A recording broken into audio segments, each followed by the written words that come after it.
6 a.m. sharp. My phone blows up with 911 dispatch. "Sir, you're trespassing on private property. Leave the ranch now." My ranch, the 50-acre sanctuary I bought to save my disabled veteran brother's life. The only place his PTSD nightmares finally fade. The caller? HOA tyrant Stella Worthington, raging that her spoiled son Trevor desperately needs my land for his custody battle. Using her 3 grandkids as pawns, demanding the deed by sunrise. What she didn't know, she's been harassing the county sheriff for months. Her darling boy? Midnight ATV raids, revving at 3 a.m. outside my brother's bedroom, shattering his rare peace. Smashed fences, slashed irrigation lines. When I confronted her about the damage, this entitled witch showed her true face. "Move along, trailer trash, you don't belong here." Every trespass, every insult, every threat, fully documented. Airtight felony case ready to crush their family. The hammer is falling. What would you do if someone weaponized innocent kids to destroy your war hero's sanctuary? My name is Tom Bridgewater, and I've been county sheriff for 22 years. But this story isn't about my badge and uniform. It's about family, sacrifice, and what happens when entitled people push the wrong guy too far. My ranch sits on 50 acres of prime real estate, bordered by Willowbrook Estates, one of those fancy gated communities where the average house costs more than most people make in a decade. I bought this place 5 years ago, not for investment or prestige, but because my younger brother Eddie needed somewhere to heal. Eddie came back from Afghanistan with pieces missing. Not just the leg he lost to an IED, but parts of his soul that desert sand and roadside bombs had stolen. The VA doctors pumped him full of pills and sent him to group therapy sessions in sterile conference rooms. Nothing worked. He was spiraling toward a darkness I'd seen claim too many good soldiers. Then we found this ranch. Something about the wide open spaces, the smell of hay drying in summer heat, the rhythmic sound of cattle moving through tall grass. It brought Eddie back to us. He started sleeping through the night without screaming. His hands stopped shaking when he worked with the horses. For the first time in 3 years, my little brother smiled. That's when Stella Worthington entered our lives like a Category 5 hurricane in designer heels. Stella runs the Willowbrook Estates HOA with the iron fist of someone who's never been told no in her entire privileged existence. She's got that particular brand of middle-aged entitlement that comes from marrying money and spending decades believing her law degree makes her queen of the universe. Her silver BMW never has a speck of dust on it, and she wears those oversized sunglasses that cost more than Eddie's monthly disability check. But it was her son Trevor who really set this whole mess in motion. 32 years old, recently divorced, and fighting for custody of 3 kids he'd barely paid attention to before his ex-wife finally got tired of his anger issues. The family court gave him 60 days to prove he could provide a stable family environment, which in lawyer speak meant he needed to stop living in his mother's pool house and find a real place to raise children. That's when they decided my ranch was exactly what Trevor needed. Never mind that it wasn't for sale. Never mind that Eddie and I had built a life there, that every fence post and barn beam represented hope for my brother's recovery. In Stella's world, people like us were just obstacles to be removed. The first sign of trouble came on a Tuesday morning in early March. I was feeding the horses when I noticed fresh tire tracks cutting through my east pasture. Someone had driven straight through my fence line, leaving a gap wide enough for cattle to wander onto the county road. The tracks led right up to the property boundary with Willowbrook Estates.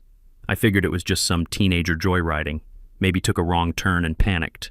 Fixed the fence, reinforced it with extra posts, and thought that was the end of it.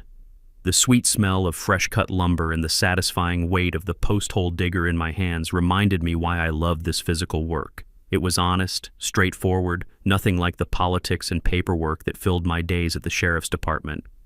That weekend, it happened again. This time, they'd cut the fence deliberately, using wire cutters to slice clean through 3 strands of barbed wire. Eddie found the damage during his morning walk, the routine that helped keep his anxiety in check. Watching him stand there, hands trembling as he stared at the destroyed fence, I felt something cold and dangerous settle in my chest. But I'm a cop, trained to gather evidence before making accusations, so I installed motion-activated trail cameras, the kind hunters use to track deer movements. Professional grade, infrared capable, with enough memory to record weeks of activity. If someone was messing with my property, I'd know exactly who, when, and how. The cameras caught everything. Trevor Worthington riding a red Yamaha ATV, cutting through my property at 2:17 a.m. like he owned the place. The infrared footage showed him weaving between my cattle, revving the engine loud enough to spook the horses, then stopping to take cell phone pictures of my barn and equipment shed. Not just passing through, actively surveying like he was planning something. I watched 3 nights of footage that told the same story. This wasn't some confused neighbor taking a shortcut. This was deliberate trespassing by someone who'd clearly been studying my property layout. The 4th night brought escalation. Trevor arrived with a friend, both of them carrying surveying equipment, an optical level, measuring chains, wooden stakes. They spent 2 hours marking boundaries, taking measurements, and driving stakes into my soil like they were planning construction. The arrogance was breathtaking. That's when I made my first tactical error. Instead of confronting them directly, I decided to document everything by the book. 22 years of law enforcement had taught me that solid evidence beats angry accusations every time. So I watched, recorded, and built my case file like I was preparing for court testimony. Wednesday morning at 6:43 a.m., my phone rang with a number I didn't recognize. 911 Emergency Services, what's your emergency? Yes, I need police out here immediately. There's a man illegally occupying property on Meadowbrook Drive, and he's threatening my son who was just trying to assess the land for children's housing needs. The dispatcher's voice shifted into professional mode. Ma'am, can you provide your name and the exact nature of the threat? This is Stella Worthington, president of the Willowbrook Estates HOA. This squatter has been harassing my son Trevor, who desperately needs this land to build a proper home for custody of his 3 children. The man is clearly unstable and refuses to leave property that doesn't belong to him. I had to give Stella credit. She was good at this. Her voice carried just the right mix of maternal concern and legal authority. Someone who didn't know the real story might actually believe her. The responding officer was Deputy Martinez, a solid young cop I'd trained personally. He found me in the barn, repairing tack and enjoying the familiar scent of leather oil and hay dust. Sheriff Bridgewater, got a weird call about someone harassing folks over on your road. I handed him the tablet with the trail camera footage. Martinez watched Trevor's midnight surveys, the surveying equipment, the obvious trespassing. His eyebrows climbed higher with each passing frame. So let me get this straight, Martinez said slowly. The lady calling 911 thinks you're squatting on your own property, while her son is the one actually trespassing?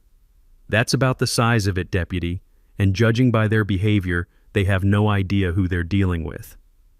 Here's something most people don't understand about property law. Trespassing becomes criminal the moment someone enters your land without permission, regardless of their stated intentions.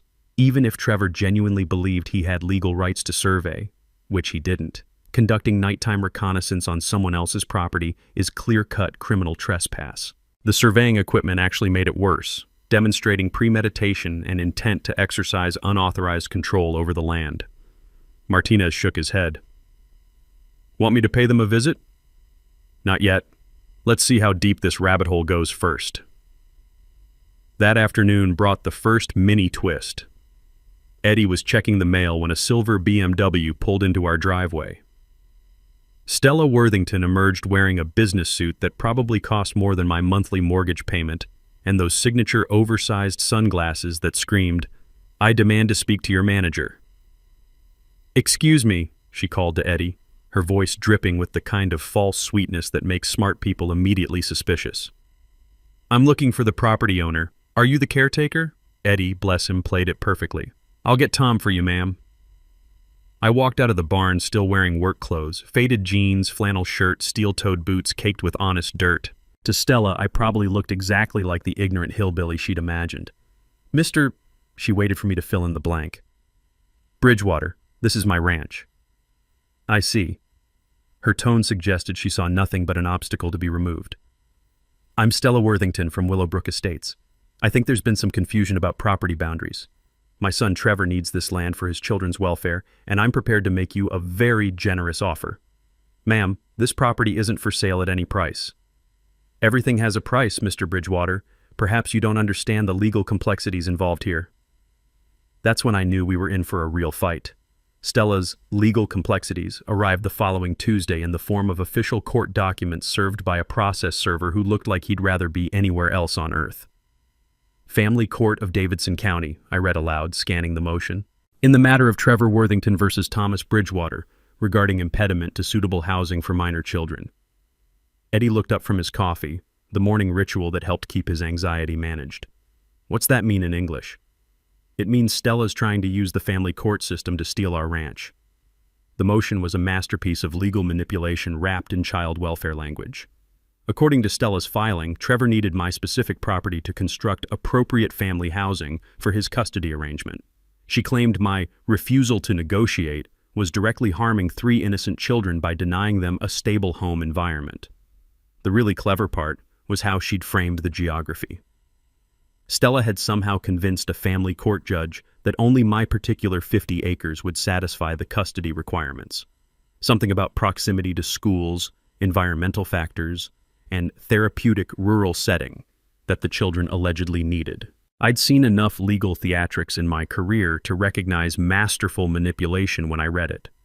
Stella was using those 3 kids as human shields, betting that no judge would want to be the one who denied children a proper home.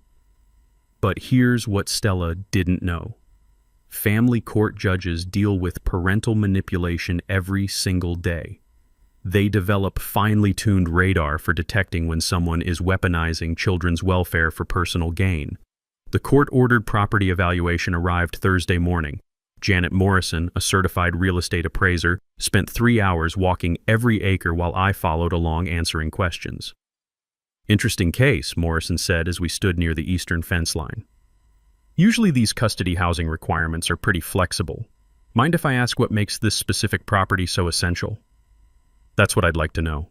Morrison had that professional demeanor that comes from years of navigating property disputes, but I caught her exchanging puzzled glances with her assistant when she thought I wasn't watching. The morning air carried the clean scent of dew-covered grass and that particular stillness that comes just before the world wakes up. Peaceful, honest, nothing like the legal games being played around us. Have you had any interactions with the petitioner or his family? I handed her a tablet loaded with trail camera footage.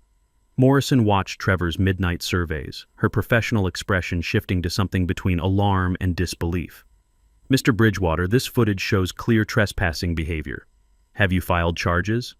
Not yet. I'm giving them rope to hang themselves with. Here's something most people don't realize about court-ordered property evaluations. The appraiser isn't just looking at market value or building suitability. They're also assessing whether the current situation involves harassment, intimidation, or other factors that might influence their recommendation. Documented evidence of trespassing and property damage creates what lawyers call adverse possession concerns, basically proving that one party is already acting like they own property that legally belongs to someone else. Morrison's report, filed 3 days later, was a thing of beauty. Professional, thorough, and absolutely devastating to Trevor's case. She'd documented not just my property's excellent condition and clear title, but also the concerning pattern of unauthorized access that suggested potential harassment of the current legal owner. That's when Stella made her second major escalation. Saturday morning brought 3 black SUVs rolling down my driveway like a presidential motorcade. Out stepped Stella, Trevor, and what I assumed was their legal team. 4 people in expensive suits carrying briefcases and attitudes. Trevor looked exactly like what central casting would order for entitled rich kid approaching middle age badly.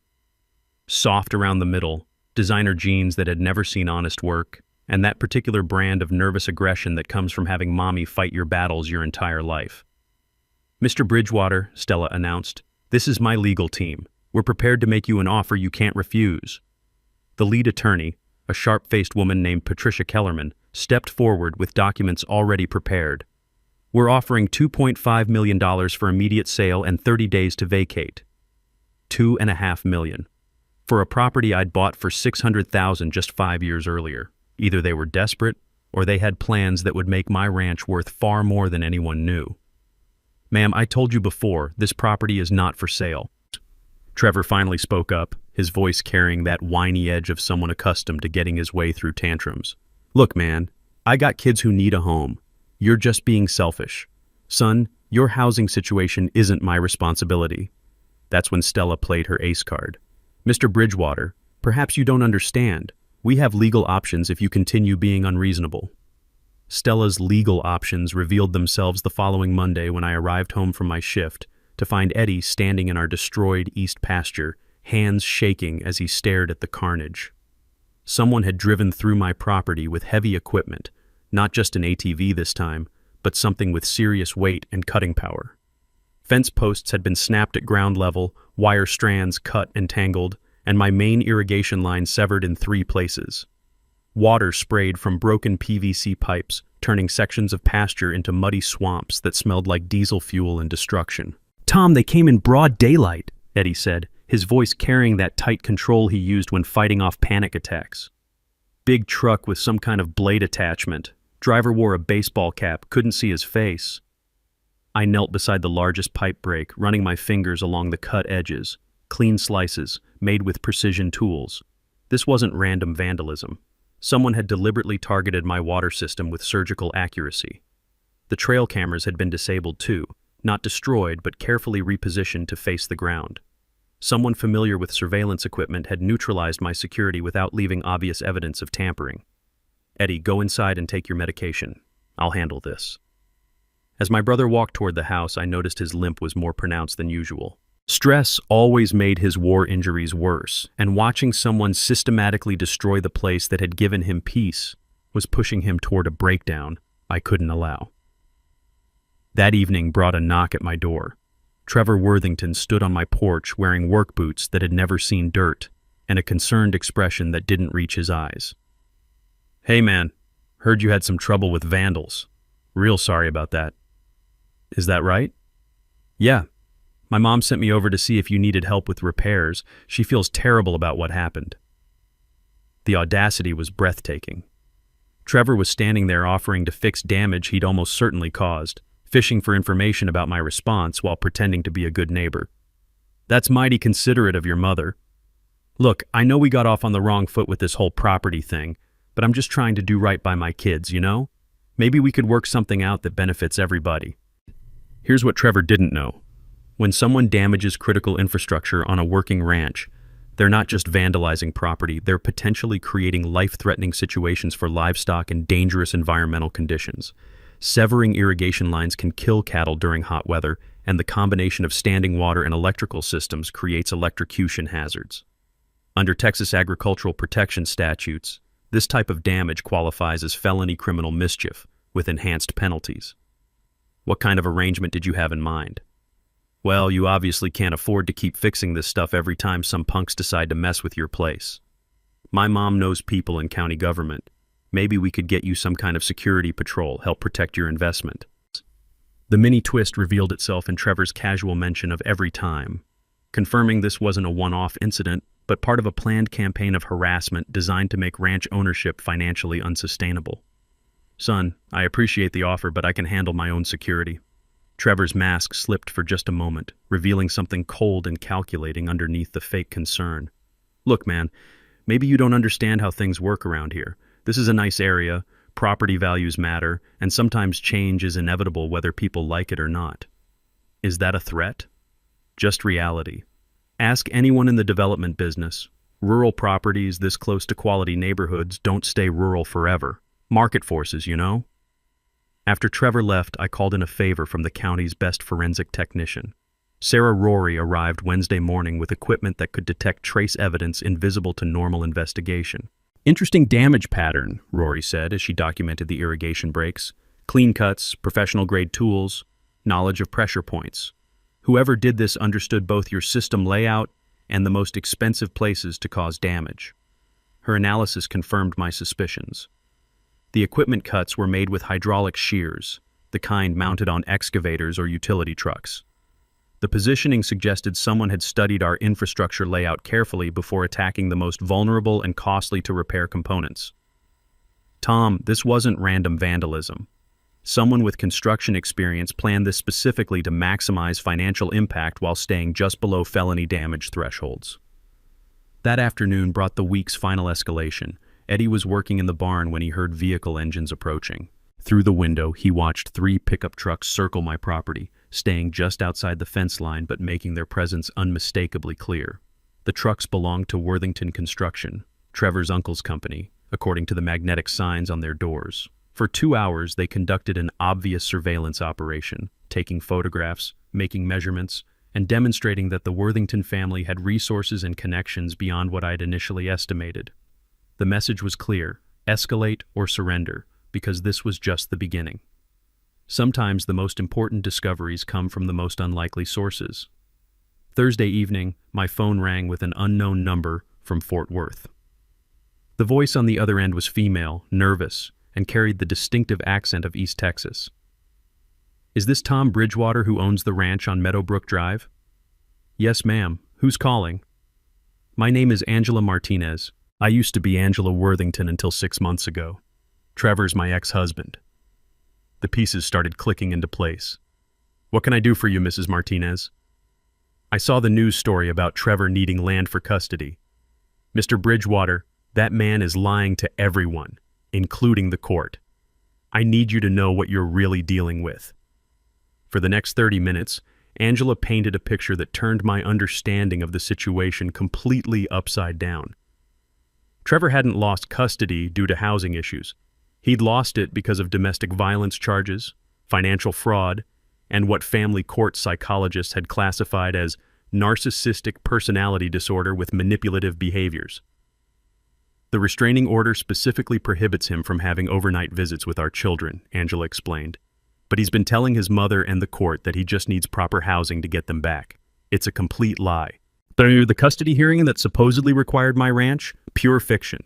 Trevor's parental rights had been permanently restricted after he'd been arrested for threatening Angela with a baseball bat during an argument over child support payments. "Mrs. Martinez, why are you telling me this?" "Because I've watched Trevor destroy people's lives for years, and his mother always helps him get away with it. Stella has connections throughout the legal system: judges, attorneys, court clerks. She uses her position to manipulate proceedings and cover up Trevor's problems." Angela revealed that this wasn't Trevor's first attempt at property acquisition through legal manipulation.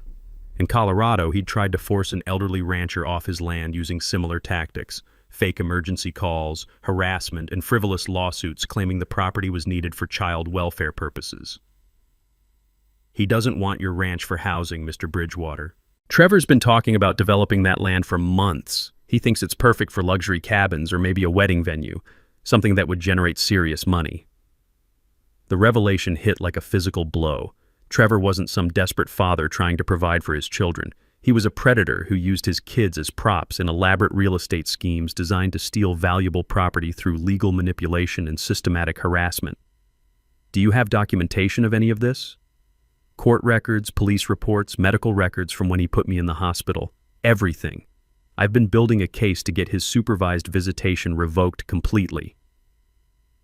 Angela agreed to overnight copies of everything, including psychological evaluations that painted Trevor as a dangerous manipulator with a history of escalating violence when he didn't get his way. Here's what most people don't understand about family court fraud. Using children's welfare as justification for property acquisition is a federal crime under several statutes, including wire fraud, conspiracy, and abuse of legal process. When someone files false court documents claiming child welfare needs to justify taking someone else's property, they're not just committing local harassment, they're engaging in organized fraud that can trigger FBI jurisdiction. As I hung up the phone, everything made perfect sense. The midnight surveillance, the professional-grade vandalism, the expensive legal team, the coordinated harassment campaign, this wasn't some desperate custody situation. This was organized criminal activity designed to steal valuable real estate using the court system as a weapon. Trevor and Stella had picked the wrong target. They'd assumed I was some isolated country guy who'd buckle under pressure from lawyers and lawsuits. What they didn't know was that I'd spent 2 decades building relationships with federal law enforcement agencies, prosecutors' offices, and investigative units specifically designed to handle organized fraud. But I still had one major advantage they didn't know about.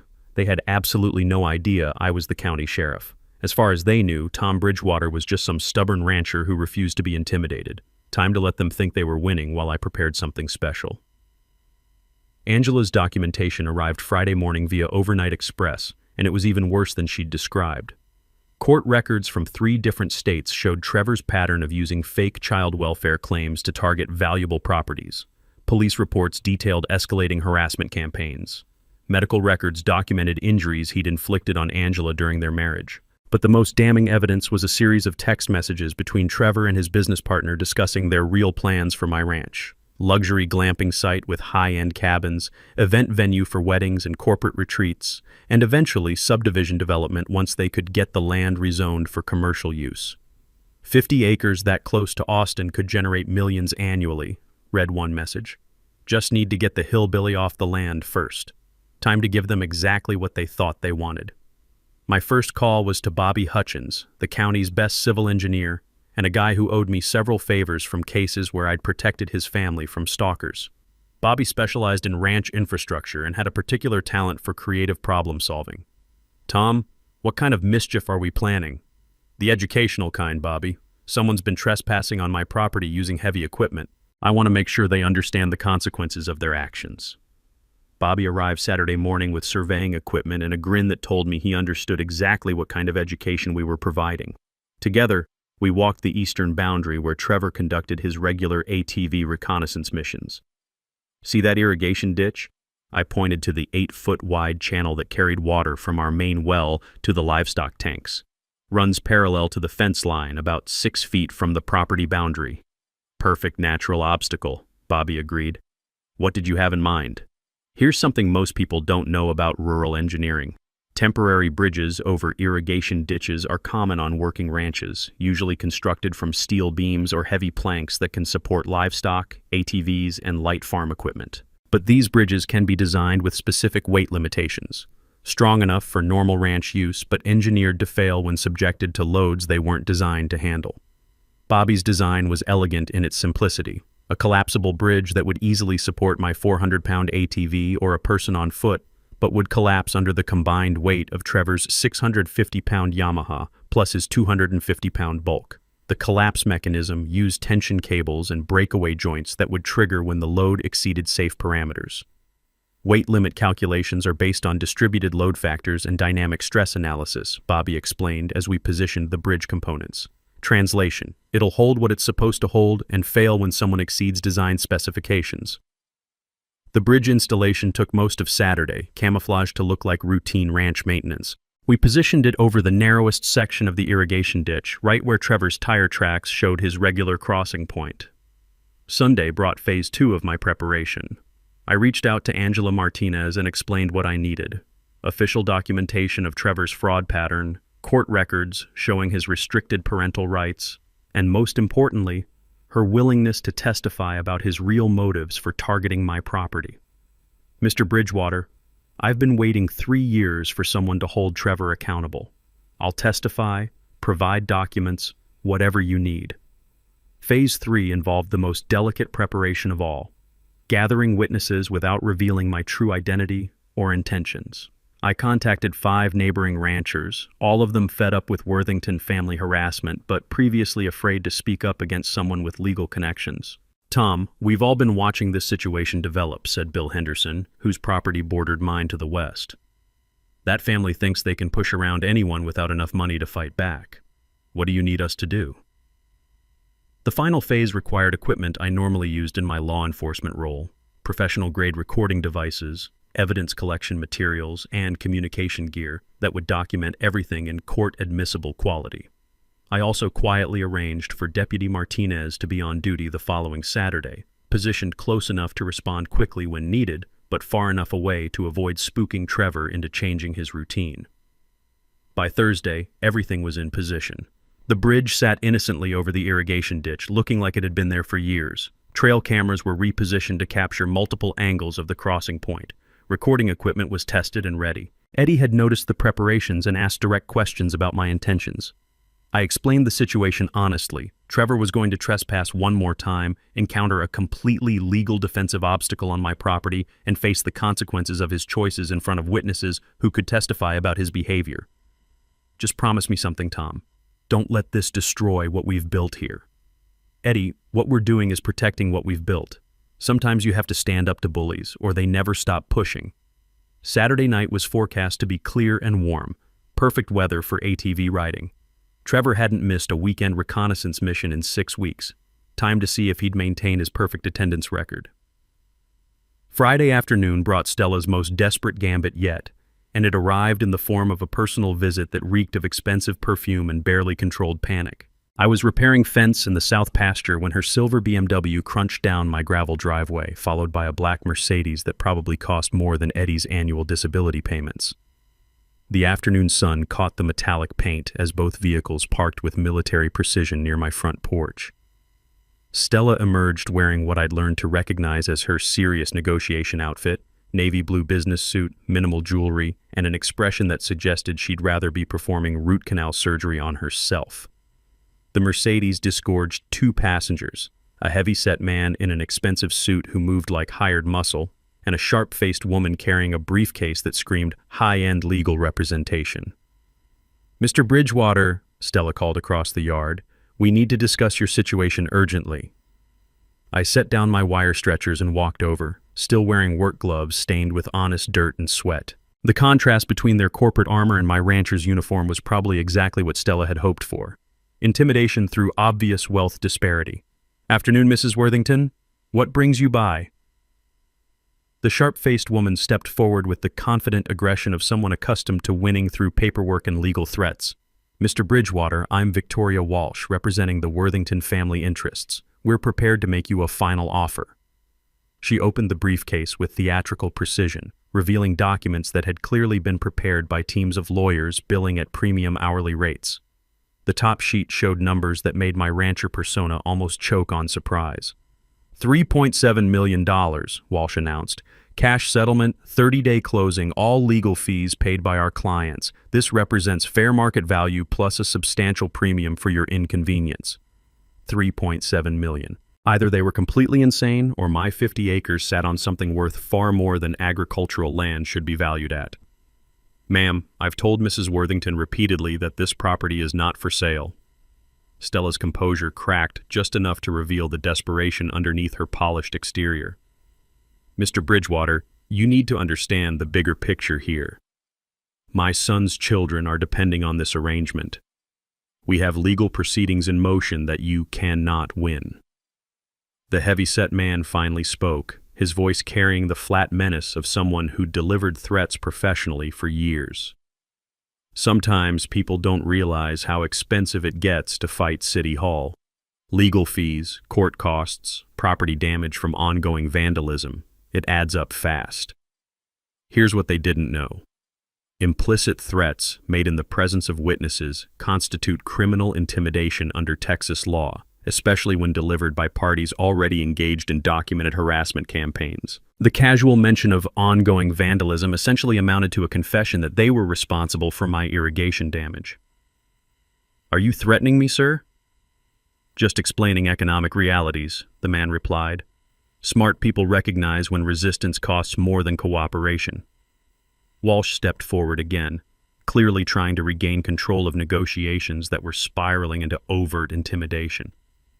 "Mr. Bridgewater, we're offering you generational wealth for property that's costing you money every month. Insurance, taxes, maintenance, ranch ownership is expensive.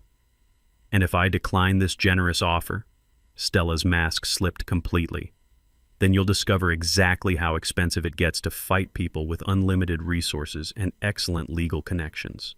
Family court judges don't like men who put their pride ahead of children's welfare." The mini twist revealed itself in Stella's slip about unlimited resources, confirming that this wasn't just about Trevor's housing needs, but about a much larger financial operation with serious money behind it. "Mrs. Worthington, I think you've mistaken me for someone who can be intimidated by lawyers and veiled threats." "We'll see about that," she snapped, abandoning all pretense of polite negotiation. "Victoria, show him the alternative." Walsh produced a second set of documents, preliminary legal filings that would trigger a cascade of court proceedings, regulatory investigations, and bureaucratic harassment designed to make property ownership financially impossible. "Eminent domain petition for public utility expansion," Walsh explained with obvious satisfaction. "Environmental impact studies requiring expensive soil testing. Zoning compliance reviews that could take years to resolve. agricultural exemption challenges that would triple your property tax burden. The scope of their planned legal assault was breathtaking. A coordinated attack using multiple government agencies and court systems to drown me in proceedings that would cost hundreds of thousands to defend against. Of course, all of these proceedings disappear if you accept our reasonable offer, Stella added. Your choice, Mr. Bridgewater, generational wealth or generational debt from fighting battles you cannot win. As their convoy disappeared down my driveway in a cloud of dust and arrogance, I realized they'd just made a critical tactical error. They'd revealed the full scope of their operation while still believing I was just some isolated rancher without resources to fight back. Tomorrow night would be very educational for everyone involved. Saturday evening arrived with the kind of perfect weather that makes Texas ranchers grateful to be alive. Clear skies, gentle breeze carrying the scent of wildflowers and cattle, temperature hovering in that sweet spot between warm sunshine and cool shadow. I was positioned in the barn loft with night vision equipment and recording gear, watching Trevor's regular approach route through infrared cameras. Eddie was safely inside the house with instructions to call Deputy Martinez at the first sign of trouble. At 11:47 p.m., headlights appeared on the county road, moving slowly like someone conducting surveillance before committing to action. The lights stopped at the boundary between county property and my ranch, idling for several minutes while the driver apparently studied the terrain. Then the engine note changed, deeper, more powerful than Trevor's usual ATV. Through night vision, I watched a side-by-side utility vehicle approach my eastern fence line, this one carrying 2 occupants instead of Trevor's normal solo reconnaissance missions. The passenger was Trevor, unmistakably recognizable even in infrared. But the driver was someone new, a larger man wearing work clothes and a baseball cap, moving with the confidence of someone accustomed to operating heavy equipment in challenging conditions.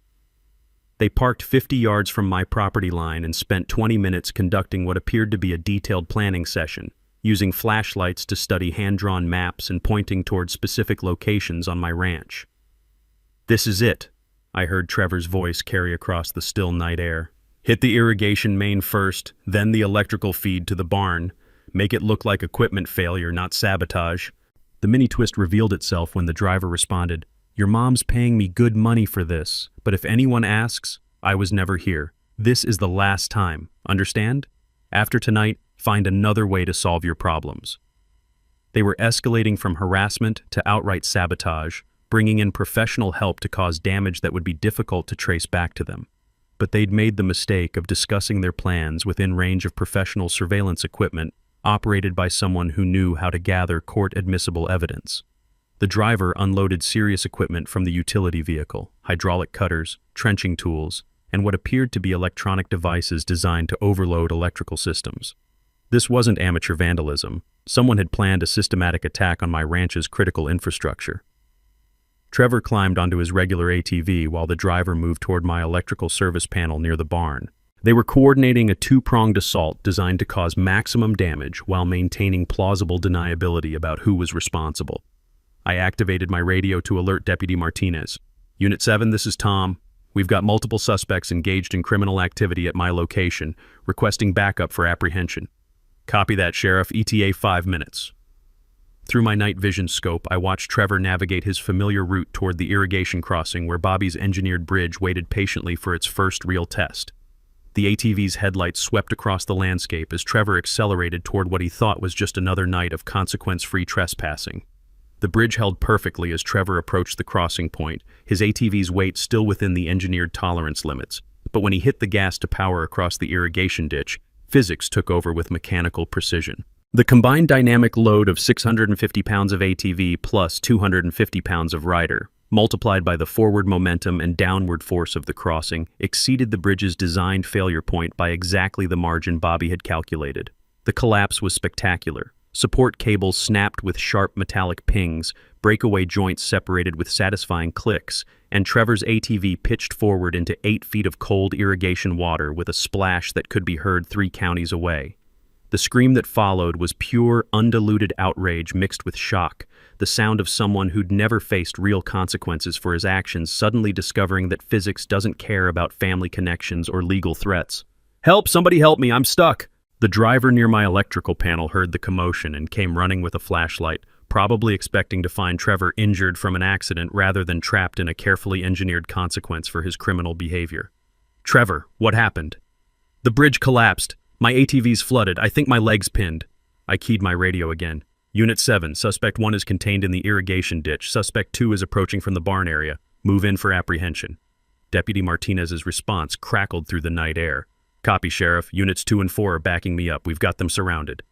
As flashing red and blue lights began illuminating my property like a patriotic light show, I climbed down from the loft to greet my uninvited guests. 22 years of law enforcement had taught me to savor moments like this, when criminals finally faced consequences for actions they thought would never catch up with them.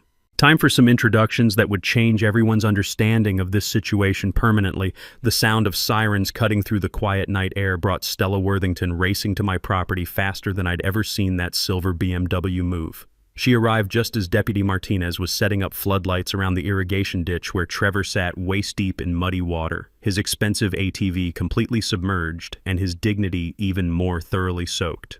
But Stella wasn't alone.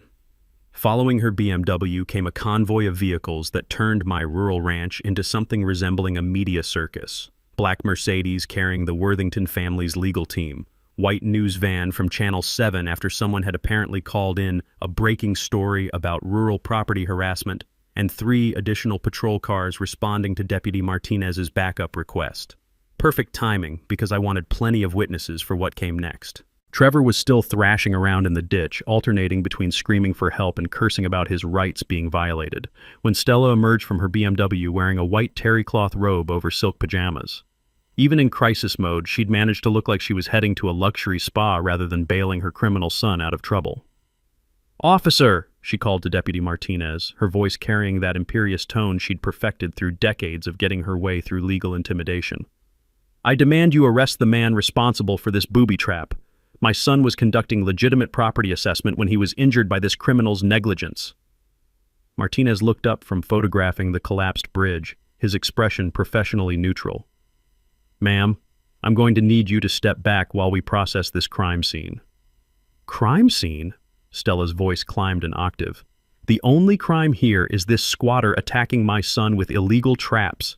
I'm Stella Worthington, president of the Willowbrook Estates HOA, and I demand immediate action." That's when the Channel 7 news crew started rolling, their camera lights turning the nighttime chaos into primetime drama. Reporter Jessica Rory positioned herself with the perfect backdrop, flashing police lights, Trevor still stuck in the ditch, and Stella gesticulating wildly in her designer pajamas. This is Jessica Rory reporting from Davidson County, where a property dispute has escalated into what appears to be criminal activity involving harassment, trespassing, and systematic vandalism. I walked out of the barn wearing full Sheriff's Department uniform, badge, radio, duty belt, everything that identified me as the law enforcement officer I'd always been but had never revealed to the Worthington family. The effect was immediate and devastating. Stella stopped mid-sentence, her mouth opening and closing like a fish, gasping for air as the reality of her situation crashed down around her. For 3 months, she'd been threatening, harassing, and attempting to intimidate the county sheriff, while her son had been conducting criminal trespassing operations against a law enforcement officer's property. "Mrs. Worthington," I said in my official capacity, loud enough for the news cameras to capture every word. "I'm Sheriff Tom Bridgewater. Your son is under arrest for criminal trespass, destruction of property, and conspiracy to commit vandalism. You're being charged as an accessory for organizing and financing these criminal activities." The silence that followed was broken only by the sound of Trevor splashing in the irrigation ditch and the mechanical whir of news cameras capturing his mother's complete mental breakdown in high definition. You're the sheriff?" Stella's voice had shrunk to barely a whisper. "Yes, ma'am. Have been for 22 years. Every false 911 call you made, every harassment campaign you organized, every threat your legal team delivered, all of it was directed at a county law enforcement officer. That elevates these charges to felony level under Texas harassment statutes." Deputy Martinez was already reading Trevor his rights as additional officers helped extract him from the ditch, his expensive clothes now resembling something dredged from a swamp. The hydraulic cutting tools and electrical sabotage equipment provided clear evidence of premeditated criminal activity. But the real knockout punch came when Jessica Rory thrust her microphone towards Stella for comment. "Mrs. Worthington, how do you respond to allegations that your family has been conducting a systematic harassment campaign against a county sheriff?" Stella looked directly into the camera, her carefully constructed public image collapsing in real time. We thought he was just, we thought he, I mean, we had no idea. Are you saying your family has been filing false police reports and threatening property destruction without bothering to identify the property owner?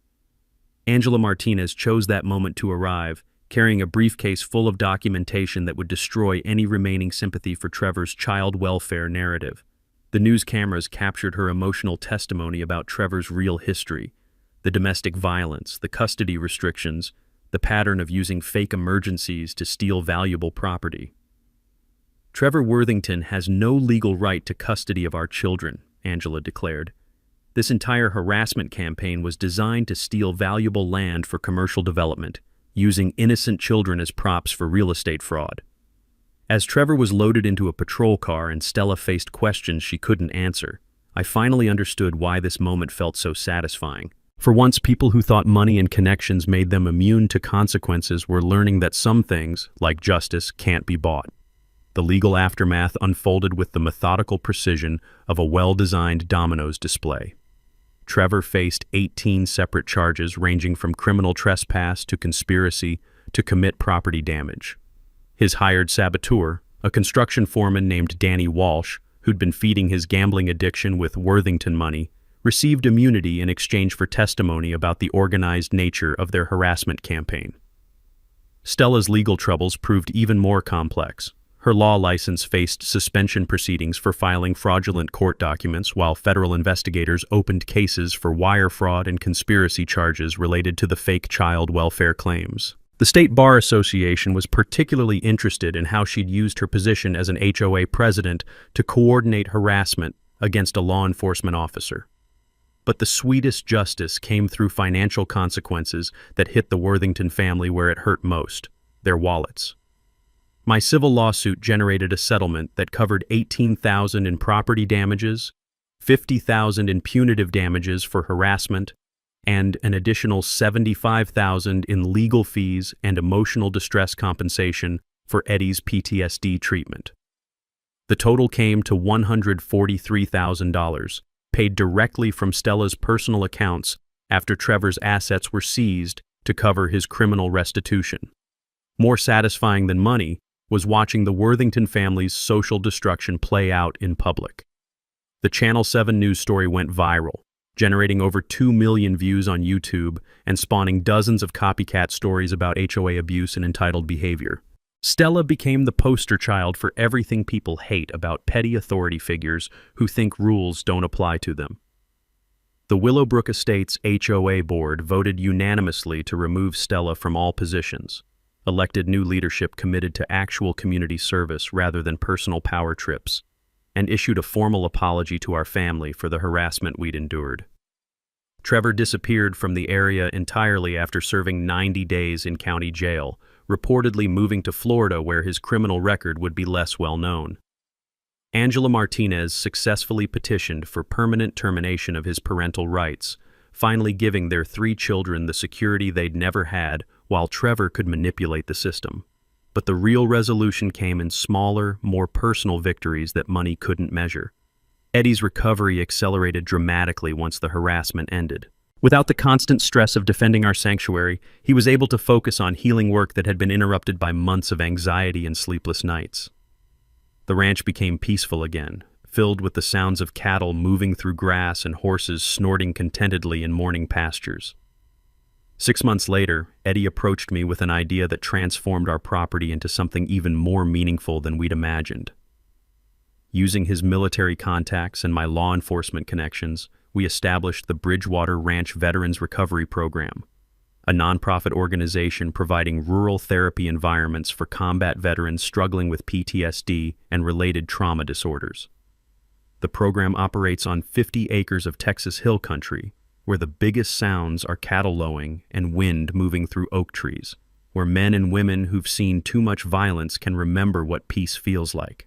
We've helped 37 veterans in our first year with waiting lists that extend months into the future. The irrigation ditch where Trevor met his consequences became something of a legend among local law enforcement officers, who occasionally drive by to see the spot where entitled privilege finally faced engineering reality. We rebuilt the bridge properly this time, strong enough to support anything that has legitimate business crossing our property. Angela Martinez brings her children to visit occasionally, and it's remarkable watching kids who spent years walking on eggshells around their father finally experience what normal family stability looks like.